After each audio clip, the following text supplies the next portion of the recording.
I stood here and I gave a speech about the need for us to activate. That as Japanese Americans, it was important for our voice of dissent to be heard across the country. At that time, then candidate Trump had been using his surrogates to talk about registries for Muslims. Our community knew exactly what that meant. In the months that followed and in the years since, we've seen atrocities occur here. And I'm very proud to say that the New York Nikkei community has responded. And I'm particularly proud of my colleagues and the cohort of activists that are part of the New York Day of Remembrance Committee. If you're here, some of them, we're all over the building right now, some of them are downstairs. Can you stand up if you're part of the Day of Remembrance Committee?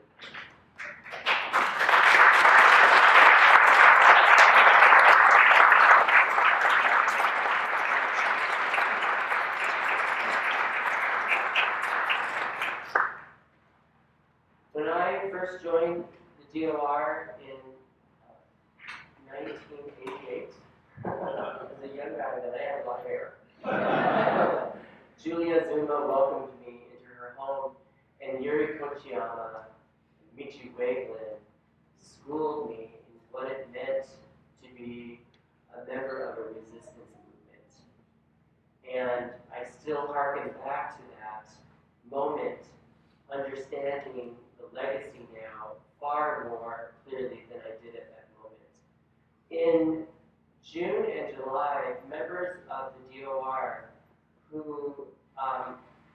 were helping to form a national organization and network of Japanese American social justice advocates responding to the incarceration of immigrants and asylum seekers.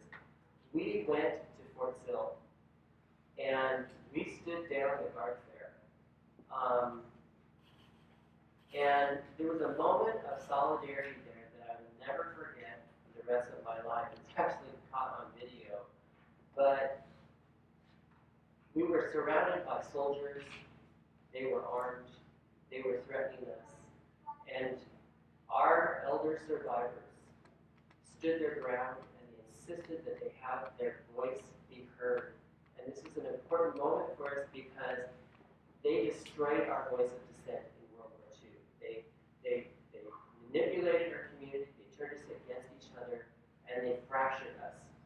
And so what I saw happen at Fort Sill was, I thought, the healing of our community and the unification.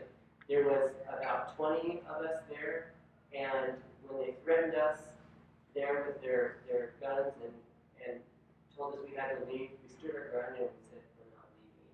We were led by Dr. Satsuki Ina, who is here today, and I'm fortunate to call her my dear friend now.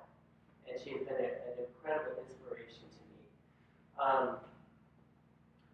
They asked me to say a call to action. Well, the call to action started 3 years ago, and we're continuing it. And Dr. Ina will speak about the work of Student for Solidarity and her life work. But I just want to say, as members of the Japanese American community of New York City, we have an incredible legacy here. We were led by Yuri Kochiyama and Michi Wakelin, Eko Herzig, Kazu Ijima, and many other amazing leaders, Nisei and Issei, who paved the way for us. And so we intend to show up. We are showing up.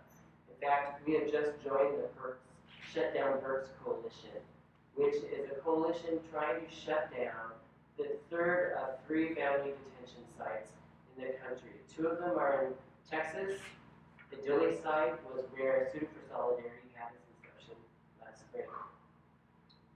We intend to go after burps. We want to bring Japanese Americans to come to burps this spring, and we're going to protest there. They are operating outside of the agreed Flores settlement because they have a child care policy. That is the loophole they're functioning on. So they can imprison indefinitely families and children because they're a child care facility. This is absolutely atrocious. Our families were separated, our children were detained also.